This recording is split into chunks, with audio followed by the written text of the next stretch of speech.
क्या आप जानते हैं आज के मॉडर्न और टेक्निकल युग में जहां हर क्षेत्र में कंपटीशन बहुत ज़्यादा बढ़ गया है और खुद को किसी भी क्षेत्र में स्थापित करना किसी भी बड़ी चुनौती से कम नहीं है, लेकिन अगर मन में कुछ करने का जज्बा हो तो हर मुश्किल आसान हो जाती है। और यह बात ई कॉमर्स के क्षेत्र में खास पहचान बना चुके स्नैपडील के संस्थापक और CEO कुणाल बहल पर बिल्कुल फिट बैठती है।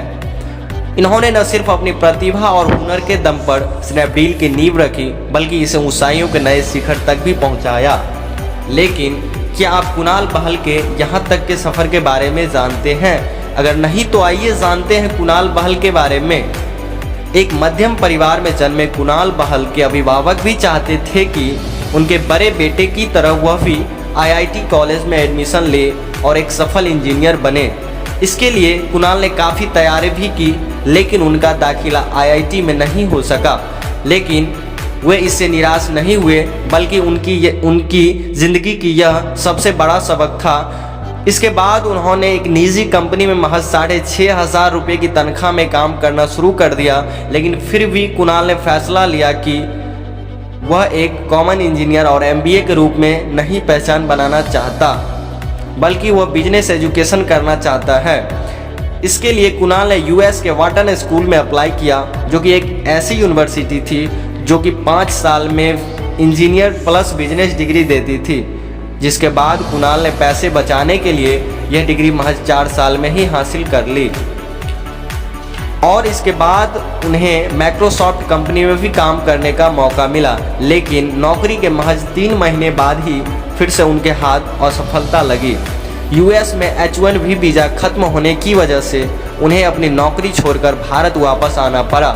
लेकिन इससे भी कुणाल ने हार नहीं मानी और अपने लक्ष्य को पाने के लिए आगे बढ़ते रहे।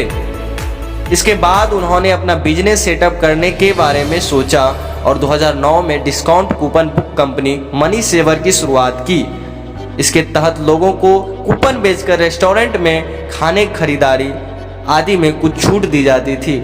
लेकिन 1.5 साल में 1.5 करोड़ कूपन बेचने का टारगेट सिर्फ 53 पर अटक गया। जिसके बाद कुणाल ने अपने दोस्त रोहित बंसल के साथ मिलकर साल 2010 में स्नैपडील की शुरुआत की, जो कि उस समय ऑनलाइन कूपन और डील्स प्रोवाइड कराती थी। शुरुआत में नतीजे अच्छे नहीं रहे, लेकिन धीरे धीरे रिस्पॉन्स बढ़ने लगा। इसके बाद ई कॉमर्स की बारीकियां सीखने के लिए साल 2011 में चीन गए और वहां की अलीबाबा ग्रुप की सफलता को देख दंग रह गए। इसके बाद उन्होंने स्नैपडील में कई बदलाव किए, जो कि उनके लिए सफल साबित हुए। और आज स्नैपडील के पास करीब 4 लाख सेलर्स हैं और 30 मिलियन से भी ज़्यादा प्रोडक्ट है, जो देश के 6000 शहरों में सेवा देती है, जिससे न सिर्फ वो करोड़ों रुपए कमाते हैं, बल्कि इससे कई लोगों को रोजगार भी मिला है। इस तरह कुणाल बहल ने अपनी कड़ी मेहनत और सच्ची लगन से इस मुकाम को हासिल किया, जिनसे हर किसी को प्रेरणा लेने की ज़रूरत है। धन्यवाद।